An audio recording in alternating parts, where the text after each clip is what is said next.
لا حول ولا قوة إلا بالله العلي العظيم اعوذ باللہ من الشیطان اللعین الرجیم بسم اللہ الرحمن الرحیم نحمد ونصلی علی رسولہ الکریم وآلہ الطیبین الطاہرین المعصومین الہی انطقنی بالہدی والہمنی التقوی وکان من دعائہ علیہ السلام فی مکارم الاخلاق ومرضی الافعال اللہم صلی علی محمد وآلہ وبلغ بإيماني أكمل الإيمان واجعل يقيني أفضل اليقين وانتهي بنيتي إلى أحسن النيات وبعملي إلى أحسن الأعمال۔ ناظرین کرام، السلام علیکم ورحمۃ اللہ وبرکاتہ۔ رب کریم کا شکر ہے کہ اس نے ہمیں صحیفہ کاملہ کی تشریح اور تفسیر کی توفیق عنایت فرمائی ہے۔ اپنی بساط بھر امام سجاد کی دعائیں آپ کی خدمت میں پیش کرنے کی سعادت حاصل کی جا رہی ہے۔ صحیفہ کاملہ کی دعا نمبر 20، جسے دعائے مکارم الاخلاق کہا جاتا ہے، اور جو واقعاً صحیفہ کاملہ کی ایک بہترین اور عظیم الشان دعا ہے، کلائمیکس ہے، نقطۂ عروج ہے، اور بلند ترین دعاؤں میں اس کا شمار ہوتا ہے۔ اس کی تشریح تفسیر آپ کی خدمت میں پیش کی جا رہی ہے۔ امام خدا کی بارگاہ میں یہ دعا کر رہے ہیں، ہمیں سلیقہ دعا سکھاتے ہوئے کہ پروردگار محمد و آل محمد پر درود، رحمت اور صلوات نازل فرما، اور مجھے ایمان کی کامل اور مکمل ترین منزل تک پہنچا دے، اور مجھے یقین میں افضل یقین کی دولت سے مالا مال فرما، اور میری نیت کو سب سے احسن اور بہتر نیت قرار دے، اور میرے اعمال کو بھی سب سے احسن اور بہتر عمل قرار دے۔ اس سے پہلے ایمان کامل کیا ہے، ایمان کیا ہے، اس بارے میں گفتگو ہو چکی ہے۔ یقین کی دولت کیا ہوتی ہے، اس کے بارے میں بھی ہم کافی چیزیں آپ کی خدمت میں عرض کر چکے ہیں۔ آج صرف کمال ایمان سے متعلق پیغمبر اکرم کی صلی اللہ علیہ وآلہ وسلم کی ایک حدیث آپ کی خدمت میں عرض کرنا ہے کہ آپ نے فرمایا کہ مردوں میں بہت سے مرد ہیں جو منزل کمال تک پہنچے ہیں اور کامل ہوئے ہیں، اور انہوں نے یہ درجہ حاصل کیا ہے، لیکن خواتین میں صرف جناب مریم، جناب آسیہ، جناب خدیجہ اور حضرت فاطمہ زہرا سلام اللہ علیہا، یہ وہ شخصیتیں ہیں جو منزل کمال تک پہنچے ہیں، یعنی کامل خواتین جنہیں کہا جاتا ہے، وہ یہی شخصیات ہیں۔ ان سب کے اوپر ہمارا سلام ہو کہ واقعاً انہوں نے خواتین کے لیے نمونہ عمل پیش کیا اور واضح کر دیا کہ جس منزل تک مرد پہنچ سکتے ہیں وہاں تک خواتین بھی پہنچ سکتی ہیں۔ البتہ آج کے زمانے کے لیے اور خواتین کے لیے خاص طور سے یہ ایک طریقے کی الارم ہے اور ایک طریقے کی تنبیہ ہے کہ خواتین کے لیے منزل کمال تک پہنچنا ایک سخت مرحلہ ہے، اور ان کو عمل کے میدان میں زیادہ سے زیادہ کوشش کرنا چاہیے۔ ایک دوسری بات اور عرض کر دوں کہ کمال ایمان کی منزل تک وہی لوگ پہنچ سکتے ہیں کہ جن کا دین مکمل ہو، یا جو مکمل دین کے ماننے والے ہوں۔ جب تک تکمیل دین نہیں ہوگی، تکمیل ایمان کا امکان نہیں پایا جاتا ہے۔ اگر دین ناقص ہے تو پھر ایمان کیسے مکمل ہوگا، اور دین مکمل کیسے ہوگا؟ وہ آیے الیوم اکملت لکم دینکم، آج میں نے تمہارے لیے دین کو مکمل کر دیا، نعمتوں کو تمام کر دیا، اور میں تمہارے لیے تم سے دین اسلام کے لیے راضی ہو گیا۔ قرآن نے پیغمبر کے سے واضح طور پر کہہ دیا کہ غدیر خم وہ منزل تکمیل دین ہے جہاں پروردگار نے دین کو مکمل کیا ہے۔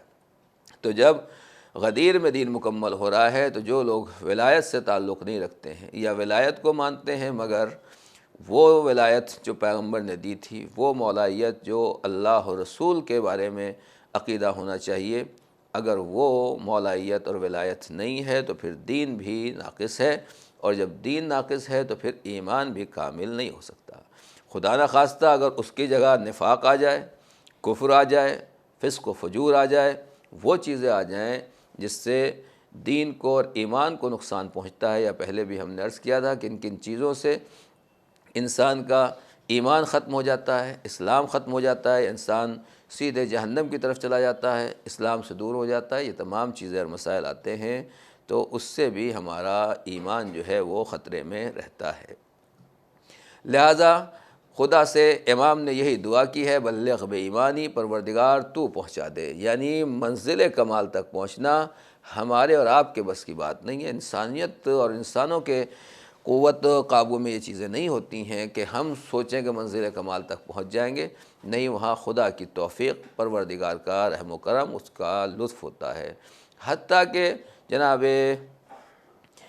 یوسف کی بظاہر دعا ہے، ایک نبی دعا فرما رہے ہیں، توفنی مسلمہ، پروردگار مجھے اس دنیا سے مسلمان اٹھانا، یعنی انسان کی موت کے وقت جب وہ دنیا سے جا رہا ہے تو دنیا سے جاتے وقت واقعاً آدمی دنیا سے مسلمان جائے، مومن کی بات نہیں، مسلمان جائے، اس کے لیے بھی اللہ کا فضل و کرم ضروری ہے۔ لہذا خدا سے یہ دعا کرتے رہنا چاہیے کہ ہمیں ایمان کی کامل ترین منزلوں تک پہنچا دے، اور اسی طریقے سے ہمارا یقین بھی افضل یقین کے مرحلے تک ہمیں پہنچا دے۔ اب اس کے بعد جو سلسلہ ہے، آج کی جو گفتگو ہے، امام نے خدا کی بارگاہ میں دعا کی ہے، وَانْتَهِ بِنِيَّتِي إِلَىٰ أَحْسَنِ النِّيَّاتِ، میری نیت کو منتہی فرما، یعنی میری منزل کو، میری نیت کو وہاں تک پہنچا دے جو سب سے بہترین نیت ہوتی ہے۔ ہمیں اور آپ کو معلوم ہے کہ جو کام بھی ہم کرتے ہیں، یہ تشریح و تفسیر نہیں، صحیفہ کاملہ آپ کی خدمت میں پیش کی جا رہی ہے، آپ بیٹھ کر سن رہے ہیں، سماعت کر رہے ہیں، توجہ کرتے ہیں ان چیزوں کے اوپر، یا صبح سے شام تک ہم جتنے بھی کام کرتے ہیں، ہر کام کے پیچھے کوئی نہ کوئی نیت ضرور ہوتی ہے، نیت کے بغیر کوئی کام نہیں ہوتا ہے۔ دوسری بات یہ ہے کہ یہ نیت کا مطلب کیا ہے؟ عام طور سے لوگ یہ سمجھتے ہیں کہ زبان سے نیت کرنا ضروری ہے۔ مثلاً میں صبح کی 2 رکعت نماز پڑھتا ہوں، واجب قربتاً اللہ، اللہ نہیں بلکہ اللہ، اللہ کی طرف۔ تو اب اگر یہ جو کوئی بھی ہم عمل کرتے ہیں اس کے لیے نیت ہوتی ہے، لیکن نیت کا مسئلہ جو ہے یہ بہت زیادہ دقیق ہے۔ علامہ جوادی اللہ مقامہ تحریر کرتے ہیں کہ نیت کا مسئلہ بہت زیادہ انتہائی دقیق ہے۔ کیوں؟ اس لیے کہ نیت ایمان اور یقین کے ذریعے سے پیدا ہوتی ہے۔ جتنا ایمان مضبوط ہوگا، نیت اتنی ہی بہتر ہوگی، جتنا یقین بلند و بالا ہوگا، نیت بھی اتنی ہی اچھی ہوگی۔ اور نیت کا مطلب صرف زبان سے کسی چیز کا کہہ دینے کا نام نہیں ہے، بلکہ کبھی کبھی زبان کے اوپر کچھ اور ہوتا ہے، دل میں کچھ اور ہوتا ہے۔ صبح شام ہمارے آپ کے تجربے ہیں، رشتہ داروں، اعزاء، اقربا، دوست، احباب، ساتھیوں کے ساتھ آدمی بیٹھتا رہتا ہے، زبان پہ کچھ ہوتا ہے، دل میں کچھ ہوتا ہے۔ جہاں دل میں کچھ ہو اور زبان پہ کچھ ہو تو ظاہر سی بات ہے کہ زبان کے الفاظ جھوٹ کا درجہ حاصل کر لیتے ہیں، اس لیے کہ دل کی اور زبان میں یکسانیت نہیں پائی جاتی ہے۔ نیت جو ہے وہ دل کی گہرائیوں میں ہوتی ہے، اور جتنا بھی انسان کا دل مخلص ہوگا، خالص ہوگا، اور اس میں نیت پائی جائے گی، اتنا ہی بہتر سے بہتر انسان جو ہے وہ عمل کی منزل پر آگے بڑھے گا۔ تو نیت دل کی گہرائی میں ہوتی ہے، اور جتنی معرفت پروردگار انسان کی زیادہ ہوگی اتنی ہی نیت خالص ہو جائے گی۔ لیکن کم سے کم آدمی کے ذہن میں یہ ہوتا ہے کہ یہ کام کریں گے تو ثواب ملے گا، وہ کام کریں گے تو گناہ سے بچیں گے۔ تو اگر ثواب اور عذاب کا تصور آتا ہے تو بعض عرفاء کی نظر میں یہ بھی ایک طریقے کا شرک ہے کہ نیت خالص نہیں ہے۔ خالص نیت کا مطلب جہاں صرف اور صرف خیال پروردگار ہو، اللہ پیش نظر ہو، رب اور پروردگار کے لیے جو عمل کیا جائے اسے کہا جاتا ہے خلوص۔ جب درمیان میں ثواب اور عذاب آ گیا تو ظاہر سی بات ہے کہ وہ خلوص باقی نہیں رہا۔ لیکن شریعت نے اس کو اس لیے برداشت کیا ہے کہ اس سے پرہیز کرنا انسان کے بس کی بات نہیں ہے۔ ہم جیسے معمولی لوگوں کے لیے یہ درجہ حاصل کرنا بہت سخت کام ہے کہ ہم ثواب و عقاب سے آگے اور اس سے بلندتر درجہ حاصل کر لیں۔ لہٰذا کیونکہ ثواب و عقاب کا تعلق بھی اللہ سے ہے، پروردگار سے ہے، اور اس کے علاوہ کسی اور کے ہاتھ میں ثواب عقاب کا سلسلہ نہیں ہے، اسی کے اختیار میں سب ثواب ہے اور وہی عذاب دینے والا ہے، لہٰذا یہ بھی بہرحال خالص نیتوں میں سے آ جاتا ہے۔ تو مختصر یہ کہ ہم جو بھی جس کام کی بھی نیت کرتے ہیں وہ نیت خیر ہونا چاہیے، نیت حسنہ ہونا چاہیے، اچھی نیت ہونا چاہیے۔ عمل کا دار و مدار اسی نیت کے اوپر ہے، اسی ثواب کے اوپر ہے۔ اب یہ نیت کیا ہے؟ نیت کو پہلے بارے میں آپ کی خدمت میں عرض کر دوں کہ دل میں جو بھی ارادہ ہوتا ہے، جس خیال سے، جس ارادے سے ہم کوئی کام کرتے ہیں، اسی کو نیت کہا جاتا ہے۔ زبان سے کہنا ضروری نہیں ہے، بلکہ جس ارادے سے آدمی اٹھا، میں اپنی جگہ سے اٹھ رہا ہوں سامنے پانی پینے کے لیے، تو یہ گویا میرے دل میں نیت ہے کہ میں پانی پینے جا رہا ہوں۔ کھانا کھانے کے لیے اٹھ رہا ہوں، در حقیقت یہ میری نیت ہے کہ میں کھانا کھانے کی نیت سے جا رہا ہوں۔ اسی طریقے سے دنیا کا جو بھی کام ہم کرتے ہیں، اس میں جو بھی نیت اور جو بھی ارادہ ہوتا ہے، اسی کو نیت کہا جاتا ہے۔ اور صبح سے شام تک ایسا تو نہیں ہے، ہم جتنے کام کرتے ہیں اس سے پہلے میں نیت کرتا ہوں کہ میں نیت کر رہا ہوں پانی پینے کی قربتاً اللہ، میں نیت کر رہا ہوں کھانا کھانے کی قربتاً اللہ، میں نیت کر رہا ہوں تقریر کرنے کی قربتاً اللہ۔ نہیں، کہیں بھی کچھ نہیں آدمی کہتا، جو بھی کرتا رہتا ہے دل میں بہرحال اس کا ارادہ کرتا ہے اور وہ کام کو انجام دیتا ہے۔ اسی طریقے سے عبادات بھی ہیں کہ وہاں بھی در حقیقت دل سے ارادہ کر کے آدمی منزل عبادت پر آ جاتا ہے۔ البتہ زبان سے کہنے کے لیے اس لیے کہا گیا تاکہ تھوڑی سی انسان کی توجہ ہو جائے اور خدا کی طرف وہ مزید متوجہ ہو جائے۔ البتہ اس زبان سے نکلنے والے الفاظ اور دل میں جو ارادہ ہے، ان دونوں میں یکسانیت ہونا چاہیے، ورنہ یہی غلط کام ہو جائے گا۔ اب کہتے ہیں کہ نیت ہے کیا؟ مولا کائنات فرماتے ہیں نیت و اساس العمل۔ دیکھیے نیت ہی ہمارے عمل کی بنیاد ہے۔ امام زین العابدین علیہ السلام فرماتے ہیں لا عمل الا بنیہ، کوئی عمل نہیں ہے مگر نیت کے بغیر۔ جب تک نیت صحیح نہ ہو، عمل صحیح ہونے والا نہیں ہے۔ شروع میں ہی میں عرض کر دوں کہ میں یہ جو بھی حدیثیں آپ کی خدمت میں پیش کرتا ہوں، آیت اللہ رہ شہری علی اللہ مقامہ کی کتاب منتخب میزان الحکمت سے بعض حدیثیں آپ کی خدمت میں بیان کی جاتی ہیں۔ زیادہ تر حوالہ اور ریفرنس اگر کسی کو چاہیے تو باب نیت 389 پر یہ باب ہے، لہٰذا آپ وہاں پر دیکھ سکتے ہیں۔ اب امام فرماتے ہیں کہ واقعہ نیت ہمارے عمل میں کیا کریکٹر ادا کرتی ہے اور کیسی نیت ہونا چاہیے۔ پیغمبر فرماتے ہیں یا ایھا الناس، اے لوگو، انما الاعمال بالنیات، دیکھو ہر عمل کا بیس تعلق اس کی نیت سے ہے۔ جو عمل بھی کرو گے جیسی نیت ہوگی، عمل کا اجر و ثواب ایسا ہی ہوگا۔ لکل امرئ ما نویٰ، انسان جو کچھ بھی نیت کرتا ہے، جیسی بھی نیت سے عمل انجام دیتا ہے، اس کی نیت کے مطابق اس کو ثواب اور عذاب ملنے والا ہے۔ اب جس شخص کی ہجرت اللہ اور رسول کی طرف ہوگی تو پھر وہ ہجرت اللہ اور رسول کی طرف لکھی جائے گی، یعنی یہ آدمی دنیا کو چھوڑ کر خدا اور رسول کی طرف آیا ہے۔ لیکن جو آدمی دنیا کی طرف ہجرت کر رہا ہے، دنیا کے لیے ادھر سے ادھر جا رہا ہے، یصیبھا، تو پھر اسے وہی ملے گا۔ یعنی یہ دیکھنا ہے کہ ہم یہاں سے وہاں کیوں منتقل ہو رہے ہیں۔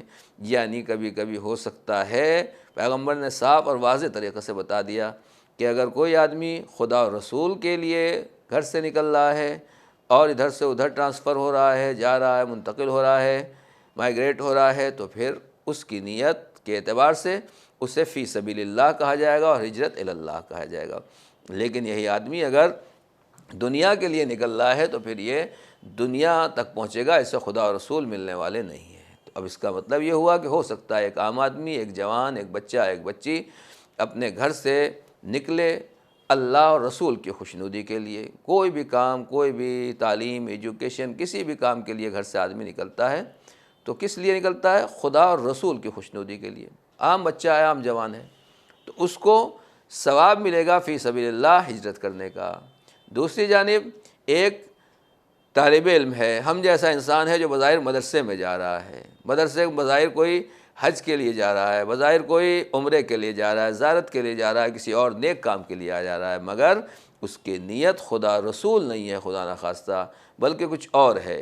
حج میں جا رہا ہے تجارت کرنے کے لیے، شہرت حاصل کرنے کے لیے، نام و نمود کے لیے، خدا نخواستہ کہیں بھی شیطان ہماری نیتوں میں اگر کھوٹ پیدا کر دیتا ہے، پیغمبر کہتے ہیں جو آدمی دنیا کے لیے نکلے گا اسے دنیا ملے گی، جو خدا کے لیے نکلے گا اسے خدا ملے گا۔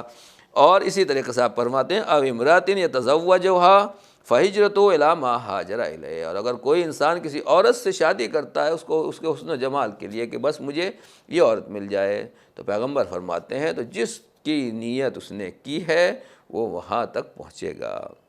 اسی لیے روایت ہے کہ پیغمبر اکرم حضرت محمد مصطفیٰ صلی اللہ علیہ وآلہ وسلم کے بارے میں کہ حضور سے فرمایا کہ جب آپ نے ایک جنگ میں مولا کائنات کو بھیجا تو فقال رجل لاخ لہ اغزو بنا فی سریت علی لعلنا نصیب خادما او دابہ او شیئا، کہ چلو علی کے ساتھ، مولا کائنات کے ساتھ جنگ میں چلتے ہیں۔ جنگ میں چلیں گے تو ظاہر سی بات ہے کہ علی تو کسی جنگ میں ہارتے نہیں ہیں، یہ جائیں گے تو یقیناً ہم جنگ جیت جائیں گے، اور جب جنگ جیتیں گے تو کچھ نہ کچھ مال غنیمت ہمیں ملے گا، شاید ہمیں کوئی غلام مل جائے اور دابہ یا چوپایا جانور اونٹ وغیرہ کچھ مل جائے۔ تو آپ نے فرمایا انما الاعمال بالنیات ولکل امرئ ما نویٰ، جو کچھ بھی عمل ہوتا ہے اس کا بیس، اس کا دار و مدار انسان کی نیت ہوتی ہے۔ تو لہٰذا جو جس نیت سے میدان جہاد میں، دیکھیے کتنی فضیلت ہے جہاد راہ خدا کی اور اپنے دین، اپنے ملک کی حفاظت کی اور ڈیفنس کی، لیکن پیغمبر فرماتے ہیں کہ جو آدمی جس نیت سے میدان جہاد میں جا رہا ہے اسے وہی ملے گا۔ فمن غزا ابتغاء من عند اللہ فقط وجرہ علی اللہ فقط وقع اجرہ علی اللہ۔ اب اگر کوئی آدمی جنگ میں جا رہا ہے، میدان میں جا رہا ہے فی سبیل اللہ، اللہ کے لیے، دین الہی کے لیے، امن و امان قائم کرنے کے لیے، عدل و انصاف کے لیے، تو اس کا اجر اللہ کے ذمہ ہے۔ زندہ رہا تب بھی اجر خدا کے ذمہ ہے، اور دنیا سے چلا گیا تب بھی اس کا اجر اللہ کے ذمہ ہے۔ لیکن کوئی آدمی دنیا حاصل کرنے کے لیے میدان جنگ میں جا رہا ہے تو جو نیت ہوگی، جس نیت سے میدان جنگ میں اترا ہے، وہی اس کو ملنے والا ہے۔ بات واضح ہے، کلیئر ہے کہ کہاں کون کھڑا ہوا ہے، کیا کر رہا ہے، اس سے ہم اور آپ یہ طے نہیں کر سکتے کہ یہ آدمی واقعاً کون ہے، کیا ہے۔ کوئی آدمی میدان جنگ میں ہے، کوئی مسجد میں ہے، کوئی مجلس میں ہے، کوئی محراب میں ہے، کوئی منبر پر ہے، اور کوئی کہیں اور ہے۔ اگر نیت خیر ہے تو اس سے بہتر کوئی کام نہیں ہے، اگر نیت خیر نہیں ہے تو اس سے بدتر کوئی عمل نہیں ہے۔ کیوں؟ اس لیے کہ نیت شر جو ہے اس سے کی وجہ سے انسان جو ہے وہ تباہ اور برباد ہوتا ہے۔ پیغمبر اکرم حضرت محمد مصطفیٰ صلی اللہ علیہ وآلہ وسلم فرماتے ہیں کہ واقعاً اگر تم نے نیت خیر کی ہے تو آپ کہتے ہیں کہ اس کا اثر کیا ہوتا ہے۔ کبھی کبھی آدمی کی نیت ہوتی ہے مگر عمل نہیں ہوتا۔ دیکھیے دونوں چیزیں ہیں، عمل ہے، نیت نہیں ہے، تو اس عمل کا کوئی فائدہ نہیں ہے، اس عمل سے کوئی حاصل نہیں ہے، کیونکہ آپ نے عمل کیا مگر بغیر نیت کے، عمل کیا مگر نیت خیر کے بغیر، لہٰذا اس سے کوئی فائدہ اور کچھ حاصل ہونے والا نہیں۔ لیکن ایک مرتبہ ایسا ہے کہ انسان نے خالی نیت کی مگر عمل نہیں کر پایا۔ پیغمبر فرماتے ہیں کہ مدینے میں کچھ ایسے لوگ بھی ہیں کہ جو کہیں کسی جگہ کو انہوں نے سفر نہیں کیا، نہ کسی پہاڑی کے اوپر چڑھے، نہ کہیں نشیب میں اترے، لیکن ہر جگہ وہ لوگ ہمارے ساتھ تھے۔ قالوا کیف یکونون معنا ولم یشہدوا، یا رسول اللہ یہ لوگ ہمارے ساتھ ثواب میں کیسے شریک ہو سکتے ہیں جبکہ وہ لوگ ہمارے ساتھ نہیں آئے اور انہوں نے یہ پریشانیاں برداشت نہیں کی؟ فرمایا نیاتہم، ان کی نیت تھی کاش ہم بھی رسول خدا کے ساتھ جاتے۔ یعنی اگر کوئی عمل نہیں کر سکتا ہے، بچے ہیں، بوڑھے ہیں، جوان ہیں، خواتین ہیں، کسی وجہ سے کوئی عمل نہیں کر سکتے ہیں، تو پھر کم سے کم نیت خیر تو کر لیجئے کہ پروردگار ہم کو بھی توفیق دے تو ہم بھی یہ کام کریں گے۔ پیغمبر فرماتے ہیں یا ابا ذر ہم بالحسنہ، اے ابا ذر نیک کاموں کی نیت رکھو، ہمت رکھو، کوشش اور ارادہ رکھو۔ کیوں؟ اس لیے کہ اگر تم عمل نہیں کر سکے اور اس کو انجام نہیں دے پاتے ہو تو کم سے کم غافلین میں نہیں لکھے جاؤ گے، یعنی ذہن و دماغ نیک کام کی طرف متوجہ رہے۔ ایک مرتبہ آدمی بے فکر ہو جائے، دین، مذہب، شریعت، اچھے کام کی کوئی فکر نہیں، یہ غافلین میں شمار ہوتا ہے۔ خدا یہ چاہتا ہے کہ ہم غافل نہ رہیں، لہذا کم سے کم یہ ہے کہ نیک کام کی نیت کرتے رہیں۔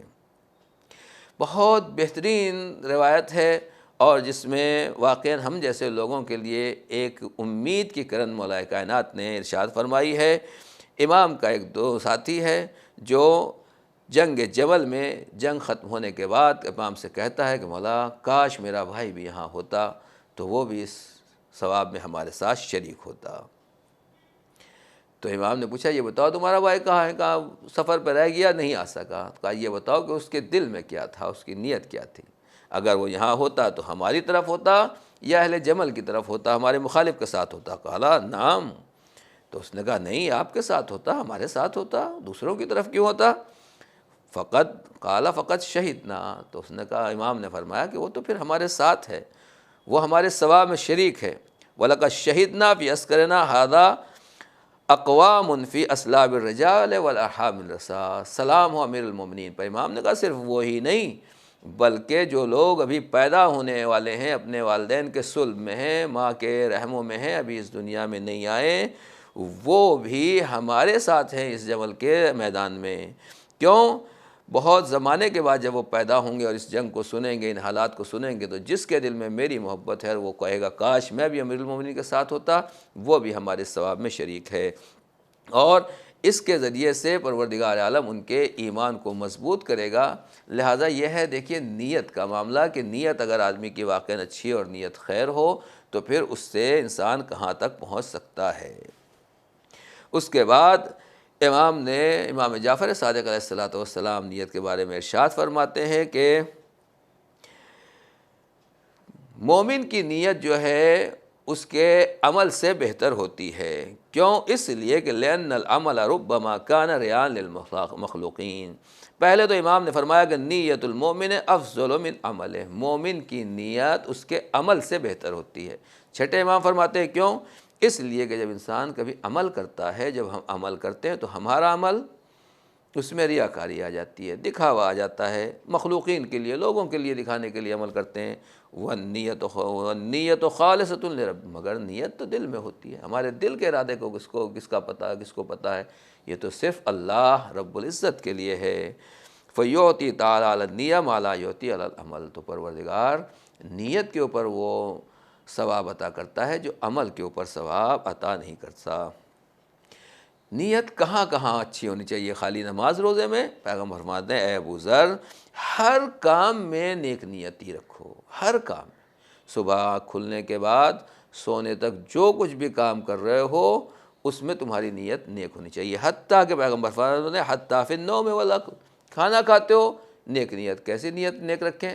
کہا یہ نیت رکھو کہ میں کھانا کھاؤں گا، اس سے طاقت ملے گی، اللہ کی عبادت کروں گا، لوگوں کی خدمت کروں گا، نیک کام کروں گا، اچھے کام کروں گا، یہ بھی نیت خیر ہے۔